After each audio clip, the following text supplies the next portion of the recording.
Okay, so direct variation. So this is going to be the first in a few formats, or forms as we call them, to write linear equations. So these are all equations that when I graph the points I get from these equations, they are going to form a line. And this is really the easiest of all the forms. Okay, so we're going to look at that format for an equation in a little bit. But I do want us to write some equations or some formulas that are going to help us out. Okay, so the main thing we want to do is find slope. And so let's go ahead and write that down. So far we've learned how to find slope two different ways. One way that's easy when you have a graph, and one way that's easy when you have some ordered pairs. So the first format is, if you have a graph, what do we call it? It's something over something. You guys remember?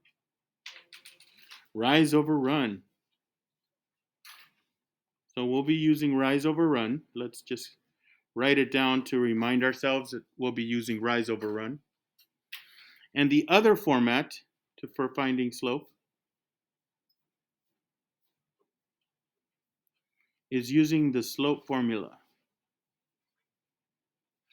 So that's the one with all the y's and x's. We want the difference in y values. So usually we write that as y2 minus y1.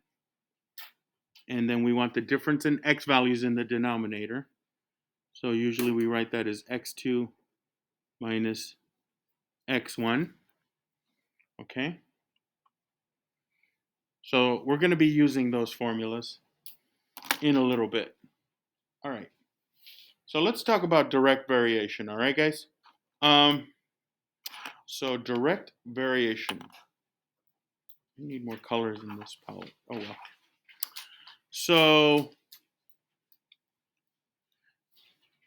So a linear relationship is called a direct variation. Direct.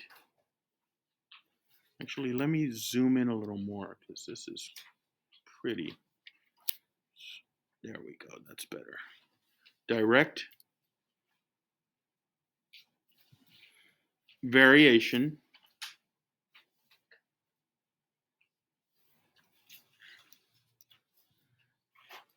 when the ratio of y coordinates to x coordinates is a constant or is constant. You remember we've talked about this concept of constant. It stays the same no matter what. Okay? And the y-intercept is 0. And we're going to be looking at this phrase quite a bit. But basically we say y varies directly with x. Y varies directly with x. When you hear that y varies directly with x, what they're basically telling you is this: finding the slope is the easiest possible way you can find it. Okay. All right. So let's write down the equation we're going to be using. We're going to be using the direct variation equation. So I'm going to write that down at the top. This is the famous or infamous, if you don't, not a fan of it, some people aren't, direct variation equation.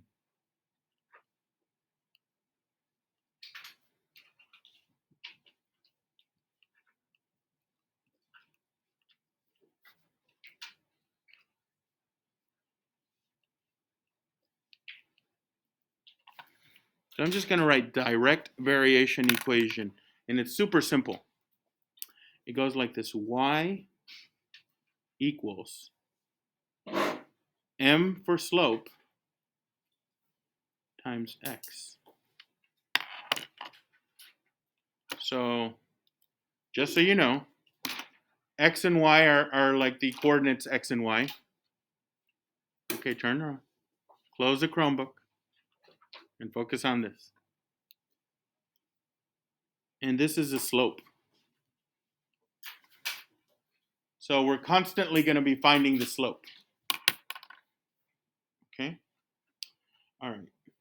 Something super important to know about direct variation and what makes it actually easier than other ways of writing linear equations is that direct variation equations are proportional.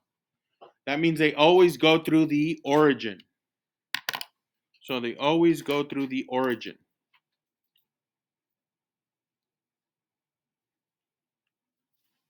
When we graph them or when we write the coordinates. Do you guys remember what the origin is on a graph? Where is the origin? At 0, yeah. So the coordinates for it are 0, 0. So the y value for it is always 0.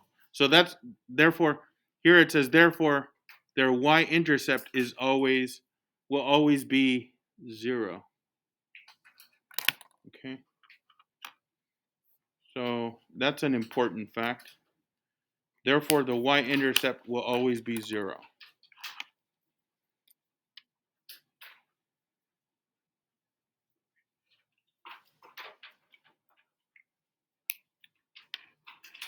And that's going to make it oh so much easier than the other forms of linear equations we're going to look at.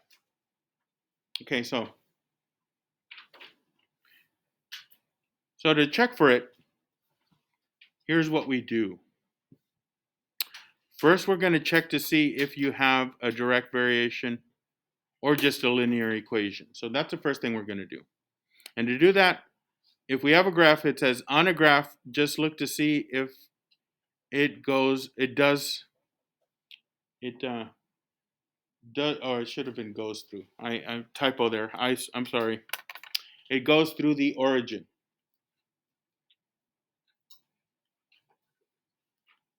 Again, 0, 0.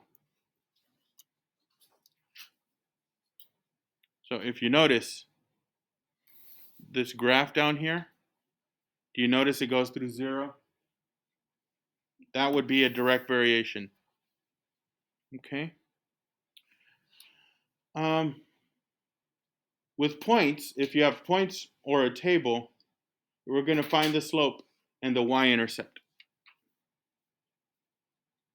Okay.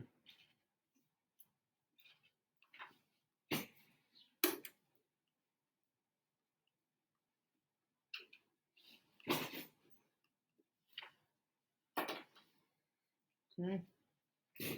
We're going to find the slope or the y-intercept. Now,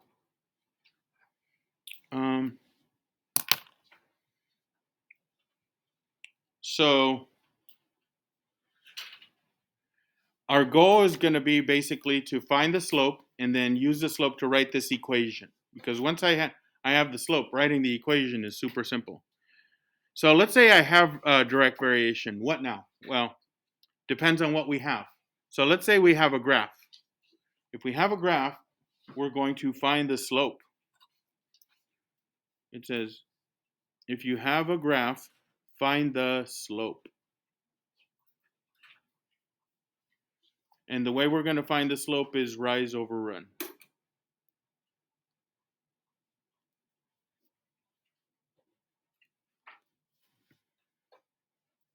You're going to use rise over run to find the slope. And that'll give us some number. Remember, the slope is just a number telling us how steep the line is. And then once we have that slope, we're going to substitute it we're going to substitute the slope in for m in the equation. So substitute.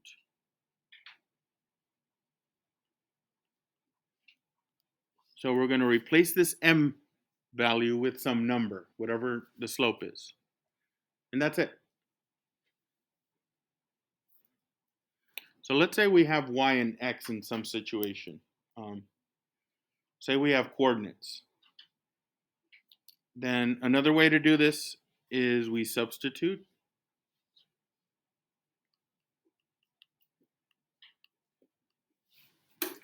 Y and x into y equals mx and solve for m, which is the slope.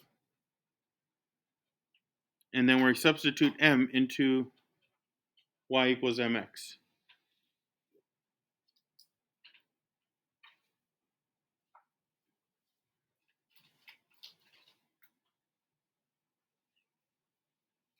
So we'll have that.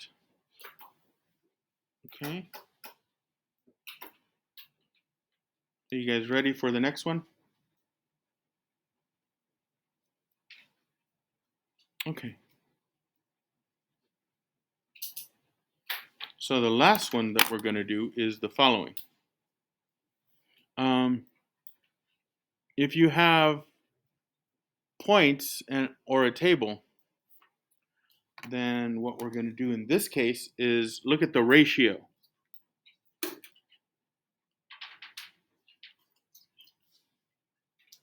Because that's going to be the slope. So the ratio is going to be this.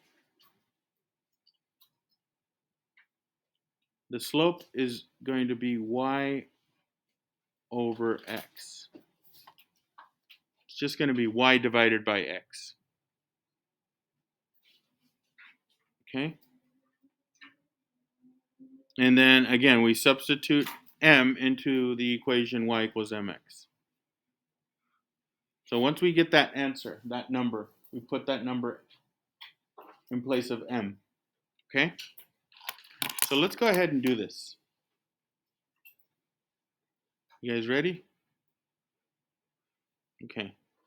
Here we go. I'm going to push this up because we're going to start with a graph. So we need to find the slope when we have a graph.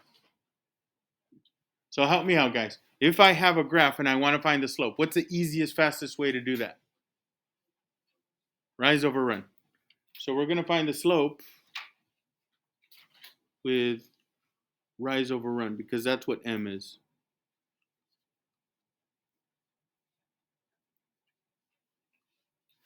Okay, so let's plug in, let's find some points. We're going to find some points here. Let's see, let's do 2, 15. Okay, and would be another one here at 4 and 30. Let's pick these 2 points. Okay, so what kind of slope is this? Positive or negative?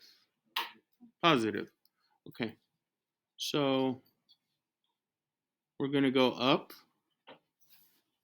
and then over. Let's figure out what numbers that gives us. Look at the numbers on the side. We're going basically from 15 to 30. 15 to 30, what is that? 15. So our rise is 15. Okay, and the run is going to be 2 to 4. That's 2. So let me just write it over here. M, which is a rise over run, turns out to be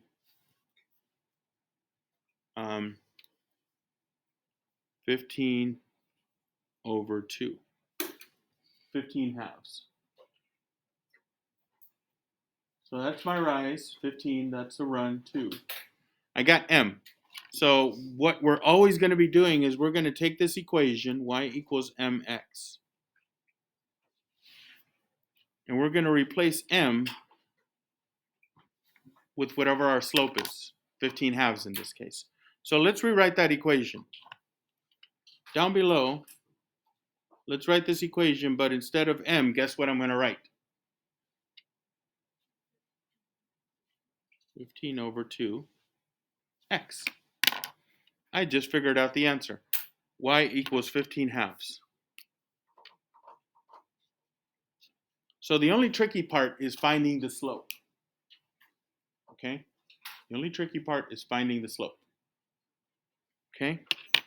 Now, let's move on to the next one after this. You guys ready? All right.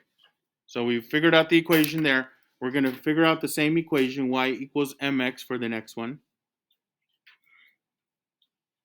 And for the last one here.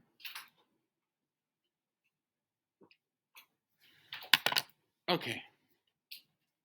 So for these two, we're going to use y equals mx, or we're going to find the slope and put it in for m for y equals mx. So look at this next one. We have two coordinates, -3, 9 and -2, 6. Okay, we got to find the slope. If we know points, which method are we going to use? Do we want rise over run or the slope formula? Yeah, we got to use the formula here. We're going to practice some more of that tomorrow, but let's do one here. So the first ordered pair, I'm going to call it x1, y1, and then x2, y2. Okay, that's better. And we're going to plug these numbers in. So let's do that. We want the slope m, and we're going to plug them in. So let's put in those numbers. Let's see. We want y2 here. What number do we have for y2? 6. Take away y1, which is 9. So 6 take away 9. And then we're going to put the difference of the x values in that same order because we want x2 here. What number should go here? -2. And then minus -3. Okay, this is a little tricky because we've got negatives and we're subtracting.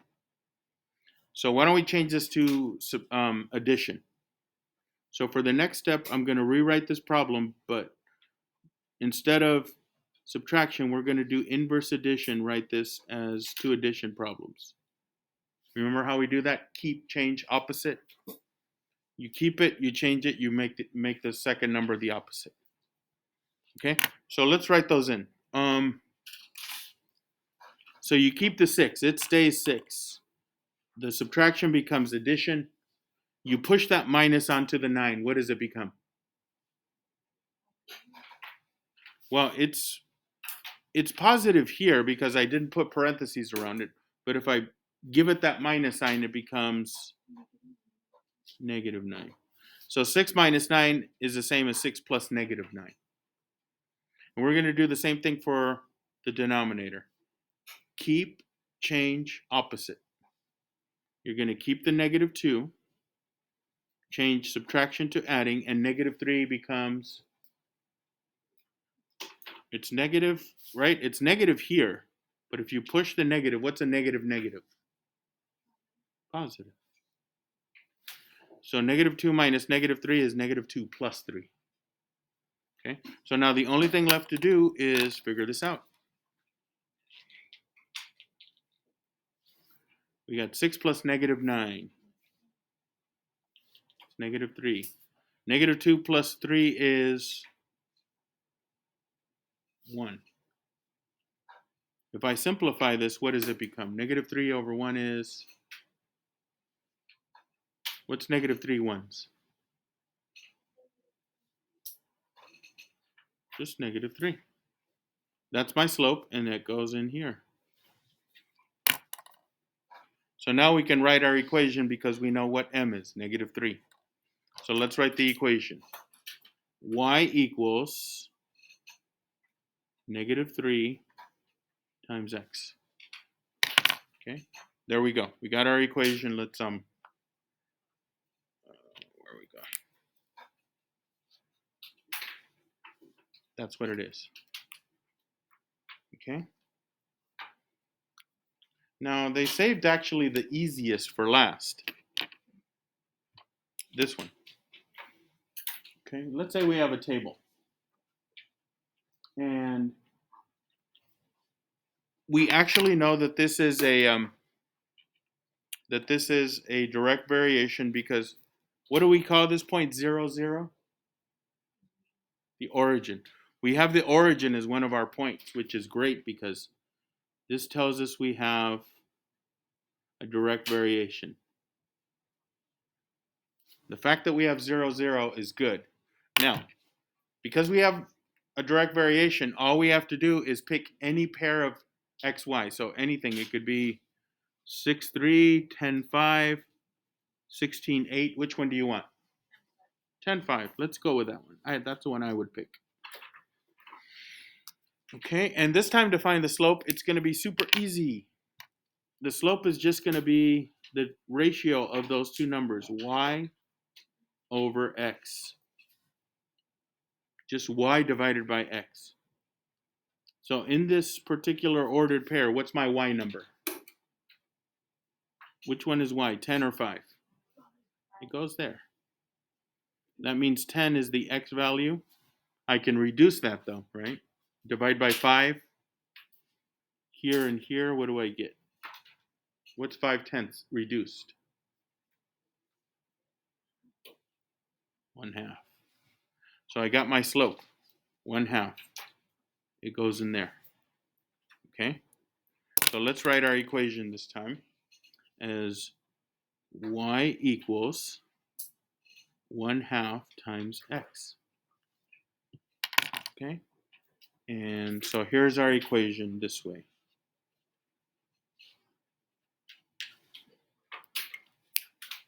Okay. Now on the other page, we're just going to do the top half, because I want to make sure we have enough time to work on the assignment some, so if you need help, I can help you. Okay? So I'm going to go over to the other side. Is anyone still writing this down? You guys ready for the last part? We're almost done. Okay, so here we go. Last portion. Now, there's something that bugs me about this particular notes page. I like the first one. We'll do the first one, then we're going to do some changes to a few things on the other two. It says, if y varies directly with x, so they're basically telling us that we have a direct variation. This is the good part. If y varies directly with x, that's what we want to see. Write the direct variation equation. They're asking us to write the direct variation equation. I'm going to highlight that part. So we're going to write the direct variation equation, which we know by now. The direct variation equation is y equals mx.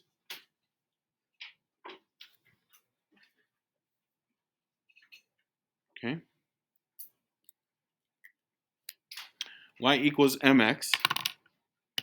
And they give us some numbers. What numbers do they give us?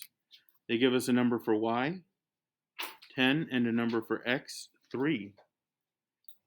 So if we want to find the direct variation, guys, we just have to use the simpler form of the slope formula, the ratio of y over x.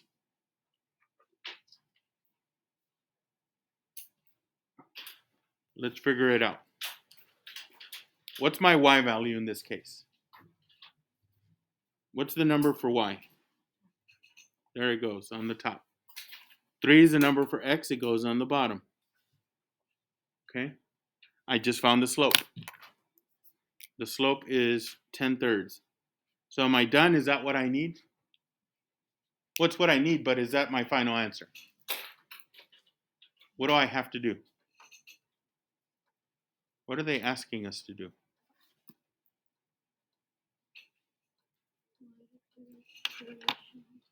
Yeah, and now I know what m is. It's 10/3. So guess what? My final answer is y equals, instead of m, I'm going to write 10/3 times x. That's my answer. Y equals 10/3 x. So the answer for that equation would be y equals 10/3 times x. Okay? Now that's what I wanted. Now, for the other two, what is kind of annoying that I wish they would have not done, but we'll fix it real quickly. Do you see how they switched the variables on us? They were kind of rude. Instead of y, they put a, and instead of b, they put x. Instead of x, they put b, rather. I don't like that, because On our assignment, they're not going to switch out the variables. They're always going to give us y and x, or x and y. So I want you to do the following. Change a for y, and change b for x on each of these.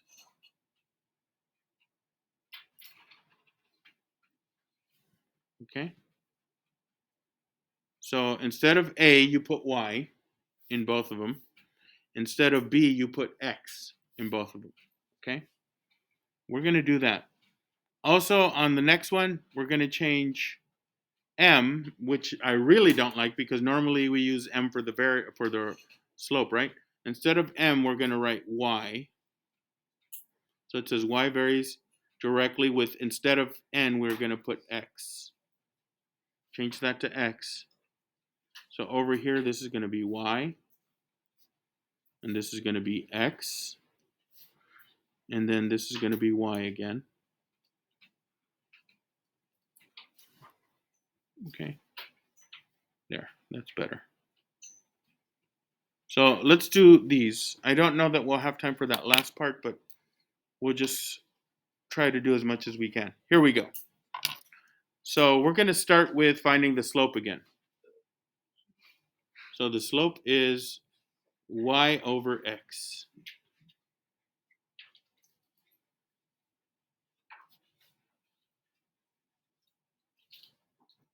Now everyone's going to have to do this on the assignment, and it's super easy. They're telling us some values for x and y. So what's my y value that I should use? Y is how much? How much is it? 1. So over here, replace y with 1. And they're telling us x is 7. So replace x with 7. And I get 1/7. Okay? So now I can write my equation because I figured out the slope. The slope is 1/7. So now write the equation for the direct variation. Y equals something. Y equals, instead of m, we're going to replace it with 1/7 times x. So we get y equals 1/7 x. Okay? There it is. Okay, this will be the last one. And in fact, we're not going to do this second part. I just want us to write the equation because that's the main skill that we want to do for today's assignment. Okay, so here we go. If y varies directly with x, write the direct variation equation when y equals 6 and x equals 2. So I'd like you to go ahead and do that one on your own. Do the same thing we've just done. Start with finding the slope. Start with the fact that in a direct variation, the slope is y over x. And figure it out. So do it yourselves. You have a value for y. They gave it to you here. They have a value for x. They gave it to you there. Find that slope value. Okay?